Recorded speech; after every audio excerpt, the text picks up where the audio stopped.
Good afternoon, everyone. Speaking to you from snowy Indianapolis, Indiana.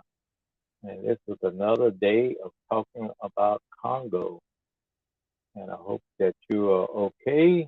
Hope you're safe and sound. Today, we are going to talk about something that we've brought up in the past, and probably, maybe some of you will probably say, I can't believe it, because, but it is true and it is possible.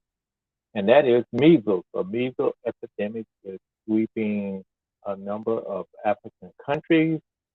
And the reason it's um, sweeping a number of African countries is because they have been dealing with the pandemic, the COVID-19 pandemic. So, but the Congo has not only had the COVID pandemic to worry about, but they have also had the Ebola outbreak. And so, therefore, the people have been worried about it. The health authorities have been trying to control and arrest the, uh, the COVID-19 pandemic, and they have suspended all the talk about and all the vaccination program for measles. So they have really stressed that it has not only affected Congo, but it also has the World Health, that is, uh, said it has affected more countries now as measles is making a comeback. And it just reminds us of countries like the Congo. They not only have problems with things that, as the pandemic that we're having, but they had all those underlying issues that they've always had that has not been resolved. Uh, they have a tremendous program that's run by the different uh, non-profits uh, that do vaccinations for measles. They're giving the measles, mumps, and rubella shot, and also polio. All those different type things that we here in the United States take for granted. Um, I mean, we've had a recent measles outbreak, but that was because some families chose not to vaccinate their children. The vaccine is available, and but they chose not to. But in Africa, a lot of places they uh, chose to do those type things because they don't have the uh, secondary care that we have, where if a child here in the United States came down with measles, they would go to the doctor and be taken care of, and they probably wouldn't result in a death. But places like the Congo, uh, having something as simple as measles can mean death, and it's meant death for about 6,000 people so far. Most of those are children, 5 and under, who have not they missed their uh, vaccination uh, through not only the pandemic but also through the Ebola outbreak and things that's been going on that has contributed to um, the stopping of the measles vaccination program. So, but you can just think what's going to happen now.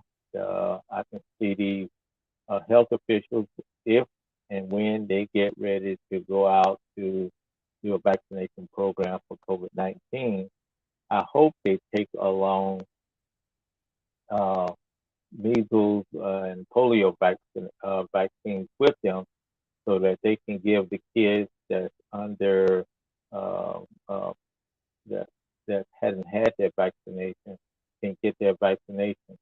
I think some of the first vaccine that has been approved here in the United States, they're I think they set the age is 16, and I heard that there was talk about some of them.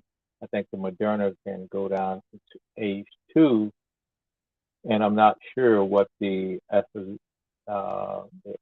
Cambridge one that's being uh, developed by AstraZeneca, what it goes down to. But they're going to have to do and try to do some catch-up work, and I think it'd be a great idea if they can do both. Uh, you know, take out everything with them that they haven't done during this past time, which they need to catch up with. So, just kind of, you know, this world is going topsy turvy, and one problem is compounding other problems, and that we here in the United States, we got our problems of our own with the pandemic, but they have the problem with the pandemic, and they have problems with the normal things that we have taken care of if people choose to get their kids vaccinated. So that's what's on my mind today. And if you have any questions or comments, please let me know. But we need to, watch what's going on. And I'm sure that as the pandemic has brought about un, uh, some underlying issues here in America, it's going to bring, it's having the same effect in other places. Uh, I will talk to you later. Take care. Please take care of yourself. Wash your hands and socially distance yourself uh, because it's still out there. I just had a couple of people from one person from my church. He has tested positive to it. Not sure how it's going to affect her. She says that she's been really tired, but it's out there. So, uh, we just hope all those people who are sick and all the frontline workers, they continue to, you know, uh, take care of them as much as possible. But we need to be on our utmost vigilance. So thank you again for coming by, and thank those for catching us on the rebroadcast. And we will talk to you tomorrow, which is Thursday at 3 p.m. for another episode of Talking About Congo. Thank you again, and we will see you then.